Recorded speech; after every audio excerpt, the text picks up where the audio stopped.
Jessica, I appreciate the fact you weren't sitting there nodding in agreement with everything you said. I appreciate that very much. You didn't see the whole interview. I'll let you go first. What is your reaction to James Talarico? I thought he was great. I mean, it was a whole 45-minute interview. That's obviously just a small piece of it, but a piece that I cared about a lot as somebody that is going to have to talk to you guys about this throughout the election season. And I think the overarching point about what is about to go on from now until November is really what people are concerned about and what voters are paying attention to. And he had a line that he used the other night, if they care about pronouns or they care about prices. And he explained some of them, like people have been using a clip that's been cut and they don't let him finish in it, where he says, I think that immigration should be run like a front porch. There's a welcome mat, but also a lock on your door so that you can be pro-immigrant and also pro-security. He said, I wouldn't have phrased some of these things in the same way, but I think that you're going to have a very hard time making the case that this guy is just a wackadoodle when you look at his policies. He's not a straight Medicare for all guy. Again, he's talking about immigration, that we need tough border security.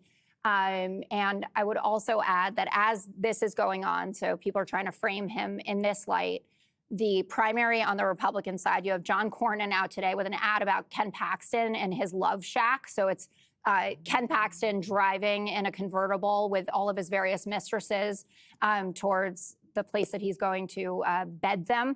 And then the fact that John Cornyn represents the old guard. And this was one of the main points that Talarico was making. So Texas has been living under one-party rule for decades, and it has not gotten them anything good. They have higher poverty rates than the national average, higher uninsured rates. The average wage in Texas is lower than the national average as well. And John Cornyn is the summation of that problem. He was also elected when Talarico was in middle school. So if this is a change election, which they have been for the last several years, then I think that just focusing on something he wrote in 2020 is not going to help the Republicans much. Greg, James Talarico, maybe his best chance is what she just pointed out, the unpopularity of whoever's running on the GOP side. But, that'll be settled. A friend told me one time about Rick Perry, said, listen, you don't have to be great to be the governor of Texas. You just got to get out of the way. Well, I love that this guy Talarico, he's trying to he's going through a makeover, and it's really easy to undergo a makeover because the media will do it for you.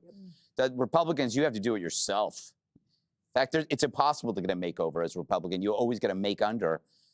They make you look worse. But Talarico, he says he's tired of the division. This is a guy who split the sexes into 6 boxes, right? This is a guy who's against division, and he created a space for trans who want abortions. I mean, how much more specific a space can you get? How many trans who want abortions are there? And I'm including the ones that are currently in prison. Seems to me for him that may be more like an aim than a right. See, the problem with Talarico, and I'm surprised that, Jessica, you don't see this, and maybe you do, but you don't want to, he's on your side. I can't read your mind. But his biggest division isn't in gender or politics, it's belief. If you don't believe as he does, you are evil.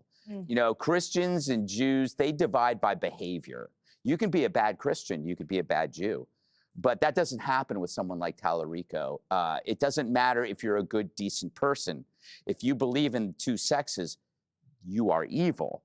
Think about all those Trump supporters that were demonized, who you knew were good people, grandfathers, parents, just nice people who would help you fix a tire. Didn't matter what their behavior was like. It was that their belief was evil.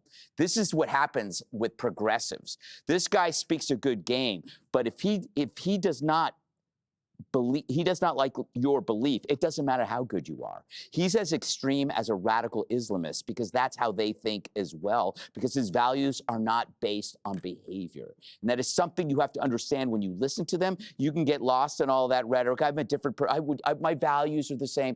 That guy's bad news, and you're going to find out. Dana?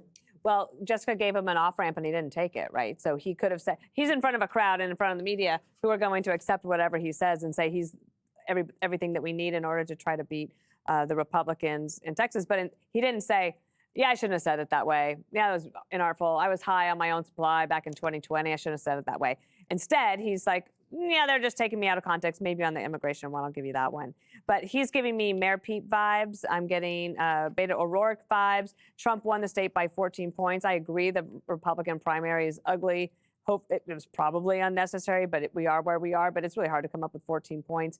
And he will do very well in Austin.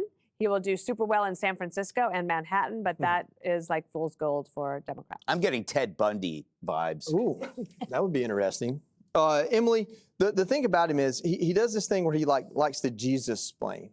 He likes to tell Texans what a real Christian is. And I feel like no matter where you are, anybody doing that just isn't a good feeling. That's right. It's not an attractive trait. No, and I forced myself to watch that 14 and some change minute interview he did with Stephen Colbert online, where he said, thank you, Stephen, for showing what Christianity should be. Thank you for showing about living out the teachings of Jesus to someone who calls members of the administration a five-star douche, hiding behind a flag he barely understands. Look, it's interesting. We're so on the same wavelength because I had written here that he's like the goblin version of Pete Buttigieg, where he's going to take off the outer layer and you're just going to see a David Koresh.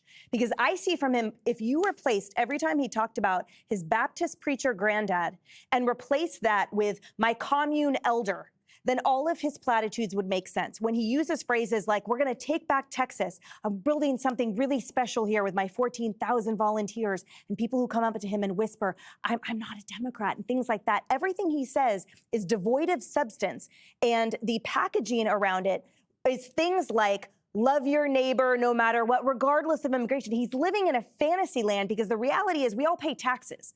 And those taxes mean that my roads are paved, that hopefully someone doesn't break into my home or mug me in the sidewalk, that the government works, meaning to fund itself and to legislate so that my kids can go to school and I can be a safe, productive member of society. He is such a child, but it's a terrifying child because it's one that grew up on a protected piece of land that never interacted with the real world. He grew up on the Love Israel cult in Washington or something frightening because everything about him is devoid of the real world. You are right that he is dangerous because the left has been framing him of voters are choosing faith, right? They're framing him as an actual representative of a faith that isn't freakdom. Well, so I worry for Texas, but I have faith in Texans. We started this segment and I thought he was just kind of dopey. Now I know he's a goblin and a cult leader, so I'm definitely not for this dude. Hey everyone, I'm Emily Campagno. Catch me and my co-hosts Harris Faulkner and Kaylee McEnany on Outnumbered every weekday at 12 p.m. Eastern,